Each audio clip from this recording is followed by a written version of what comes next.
Hi, everybody. This is Adam Elenbaas from Nightlight Astrology, and you're listening to November's horoscopes. This is the sun sign horoscope for Aquarius, the month of November 2018. You can check this out if you are an Aquarius. You can check it out if you're an Aquarius rising or if you're an Aquarius sun sign. Some people will even check it out if you are an Aquarius moon sign. So you should be able to see the chart on the screen now. And we're actually going to start off on November 7th. That's the first big sort of transit that I have down for the month. And let's check it out. So November 7th, new moon lighting up in your 10th house of career to start the month. That's a big first transit of the month that I have my eye on. You have just had a Venus retrograde all last month in your career house. Now there's a new moon in your career house for the past year. Jupiter has been in your career house. There's been a lot of changes in the past year for you, probably professionally or in terms of your public reputation or the things that you're doing in the world, the actions that you take in the greater society that you live in. That's sort of the 10th house. Venus has been retrograde there recently. There's been some changes, maybe changes in career intimately tied to relationships, maybe relationships in the workplace, romantic relationships. You're still continuing to think about changes in that area. The new moon is planting the seed of some new endeavor or new activity. It could be a new job, could be a new boss, could be a new focus professionally.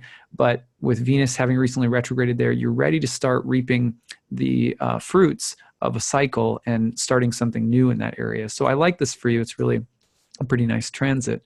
It's always a Scorpio. There's always a little bit of heaviness and potential drama or emotional intensity involved, but I think the change will be good.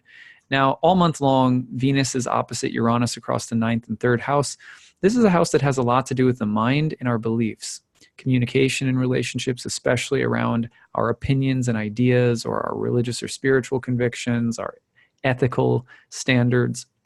So there might be a lot of conversation this month about those things. You may also see that there are sudden disruptions or changes in relationships or in your social life.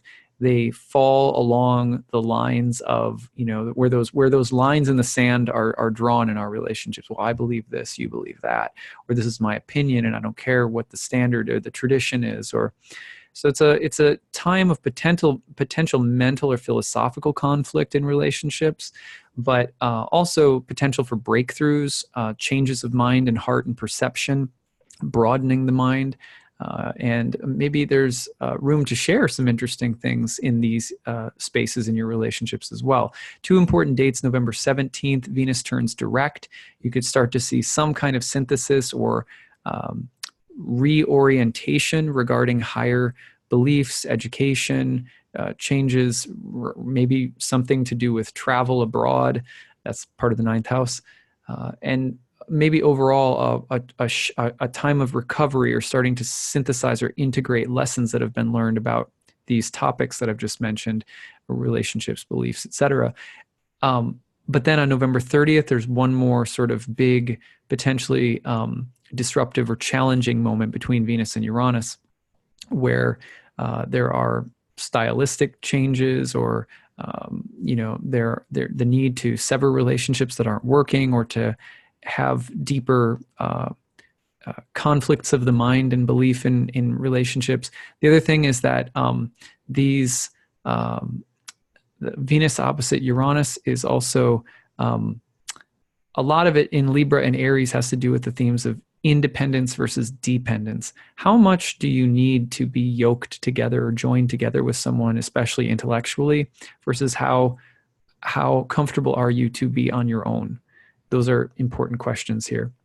So these are two major transits happening, that new moon and the Venus opposite Uranus all month long.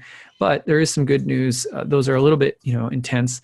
The good news for this month, for sure, is Jupiter's entrance into Sagittarius, which happens on November 8th. Now, right as Jupiter enters Sagittarius, it goes into your 11th house, which is the house of friends, colleagues, wishes or hopes for the future, allies, benefactors.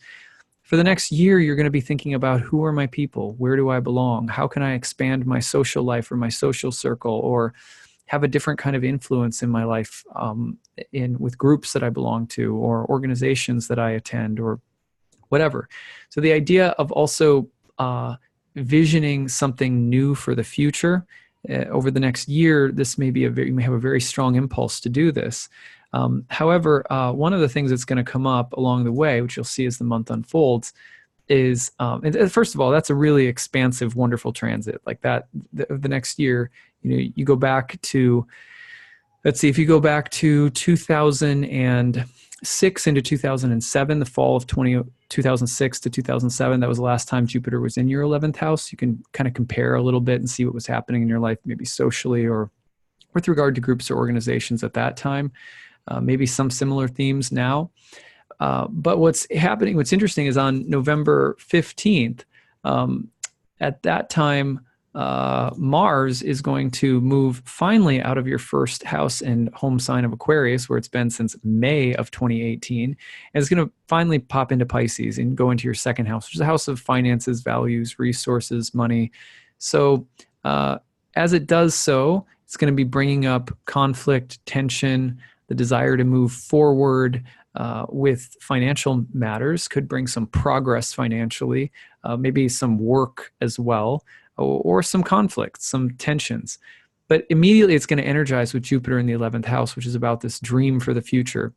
It's about groups and colleagues and people that you want to be around that are that you maybe have more in common with, or that lift you up more, but there's maybe some financial concerns in the midst of this. Or you could just say that the theme of groups and organizations and finances, investments, values, or value conflicts are on the table. And that happens right around November 19th. But you could see these themes at work, pretty much any time from the 15th onward throughout the month. Same themes coming up on November 17th when Mercury turns retrograde in your 11th house of groups, organizations, friends, wishes, and hopes for the future, and squares Neptune in your second house of finances. Here you want to be really careful, because the desire to collaborate with others or to make some kind of change socially, or the desire to change something because you're kind of dreaming of a different future, and to there's going to be maybe financial considerations that are happening at the same time. You may not be seeing everything clearly, though, or you may be overestimating something or underestimating something. You want to be really careful that you give this a little bit of time before making huge decisions about your future in groups and organizations and people, and and then financial concerns. And it easily could be a time of being a little impulsive or wearing rose-colored glasses. On the other hand, this could be a moment of great inspiration and a time where you're starting to see things more clearly, and it's changing your sense of who you are in the social world that you occupy and who you want to be. So those changes can strip you or rob you of illusions. May not be a bad thing, could be a little painful, but not a bad thing if you're getting clear about who you really want to be around, who your people really are. The other theme is that you could be just looking to meet new friends right now, and looking to spend your time, money, energy, and resources in different ways. Okay, so that's November 17th. Same 11th house, second house theme repeats again on November 22nd into the 23rd, when we have a full moon that lights up in your fifth house, which is a house of pleasure, fun, creativity, children, pregnancy. Those themes really pronounced at the full moon. Maybe you're just trying to have fun, looking for ways of actualizing your creative voice a little bit more in the world, or you're thinking about your kids, or but it's a more joyous house, where the question has more to do with the quality of pleasure, happiness, joy, sensuality, or sexuality that's present in your life. And then you see it involved with a square to Mars in the second house of money, finances, resources, and opposite a whole bunch of planets again in the house of friends, groups, etc.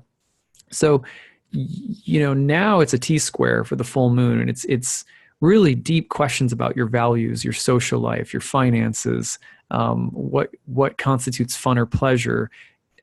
You're on the edge. Things are, the kinds of realizations are happening now are planting seeds, because all of these succeedent houses usually indicate influences or events that will greatly affect the future and that will come to blossom later. So the things that you're going through right now, all these kind of evaluating different things.